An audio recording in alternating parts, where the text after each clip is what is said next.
नमस्कार। आज की तारीख है 3 मार्च 2026 और दुनिया एक बहुत ही अहम मोड़ पर खड़ी है।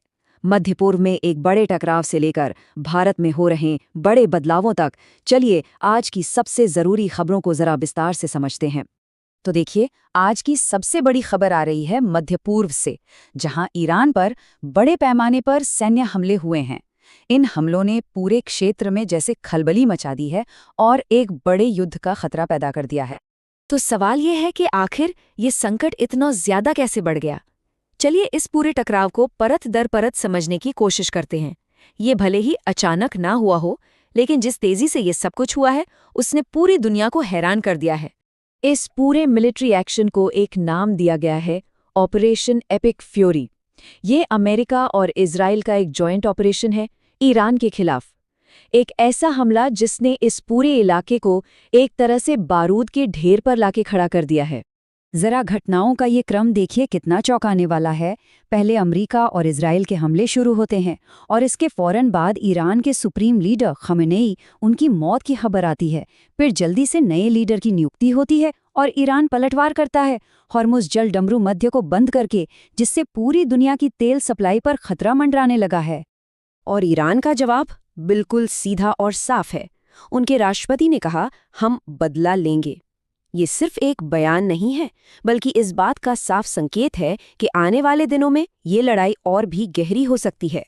और बात सिर्फ सर्वोच्च नेता तक ही सीमित नहीं है। अमेरिकी राष्ट्रपति ने दावा किया है कि ईरान के 48, जी हाँ 48 सीनियर लीडर्स इन हमलों में मारे गए हैं। ये आंकड़ा अपने आप में इस हमले की गंभीरता और इसके स्ट्रेटेजिक असर को दिखाता है। इस आग की लपटें अब ईरान की सीमाओं के पार भी फैल रही हैं।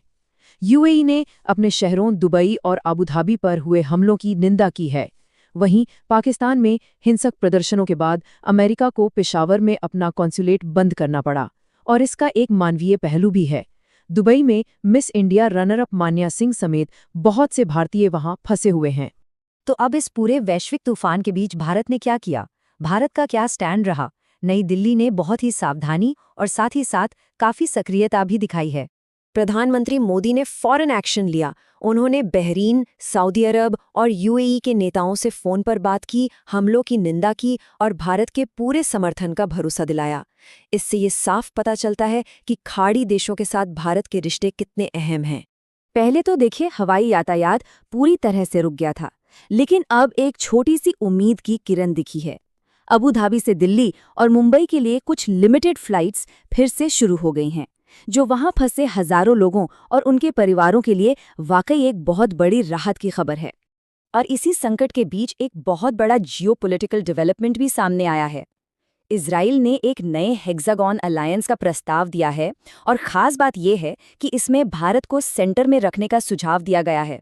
ये एक साफ इशारा है कि दुनिया भारत को एक बड़ी शक्ति के तौर पर देख रही है, जो इस अस्थिर क्षेत्र में स्थिरता लाने में मदद कर सकता है। चलिए, अब दुनिया की इस उथल-पुथल से ध्यान हटाकर देखते हैं कि देश के अंदर क्या चल रहा है, क्योंकि भारत में भी कई महत्वपूर्ण गतिविधियां हो रही हैं। सबसे पहले मध्य प्रदेश के सरकारी कर्मचारियों के लिए एक अच्छी खबर है। होली से ठीक पहले मुख्यमंत्री मोहन यादव ने महंगाई भत्ते यानी डीए में 3% की बढ़ोतरी का ऐलान किया है, जिससे ये अब बढ़कर 58% हो गया है। दिल्ली सरकार की तरफ से एक बहुत ही प्रोग्रेसिव कदम उठाया गया है। महिलाओं और ट्रांसजेंडर समुदाय के लिए पिंक सहेली कार्ड लॉन्च किया गया है। इस कार्ड से उन्हें बसों और मेट्रो में मुफ्त यात्रा की सुविधा मिलेगी। ये सामाजिक समावेश की दिशा में एक बहुत ही अहम पहल है। और अब बात महाराष्ट्र की, जहां के शेगांव में राष्ट्रपति द्रौपदी मुर्मू जी ने राष्ट्रीय आरोग्य मेले का उद्घाटन किया। ये मेला भारत की जो सदियों पुरानी स्वास्थ्य परंपराएं हैं, जैसे आयुर्वेद और योग, उनको बढ़ावा देने का एक शानदार प्रयास है। और आखिर में रक्षा और खेल जगत से दो ऐसी खबरें जो आत्मनिर्भर भारत की भावना को और मजबूत करती हैं। डीआरडीओ ने एक बहुत बड़ी कामयाबी हासिल की है। VSHORADS मिसाइल के लगातार 3 सफल टेस्ट किए गए हैं।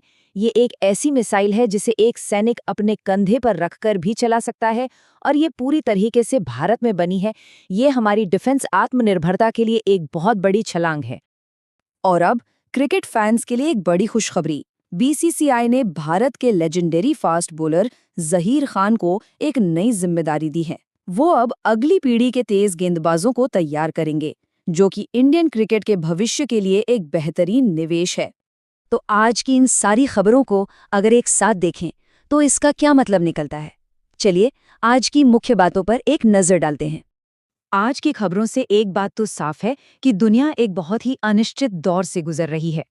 एक तरफ मध्य पूर्व में संघर्ष गहरा रहा है, तो वहीं भारत ने इस संकट में एक जिम्मेदार और सक्रिय भूमिका निभाई है।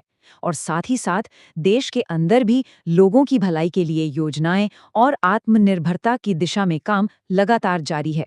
ये एक मजबूत भारत की तस्वीर पेश करता है। तो आज की ये सारी घटनाएं हमें एक बड़े सवाल पर लाके खड़ा करती हैं। ये जो दुनिया इतनी तेजी से बदल रही है, इसमें भारत के लिए सबसे बड़ी चुनौतियां क्या हैं? और इससे भी बड़ा सवाल ये है कि इन चुनौतियों के बीच हम अपने लिए कौन से नए अवसर बना सकते हैं? ये एक ऐसा सवाल है जिसका जवाब हम सबको मिलकर खोजना होगा।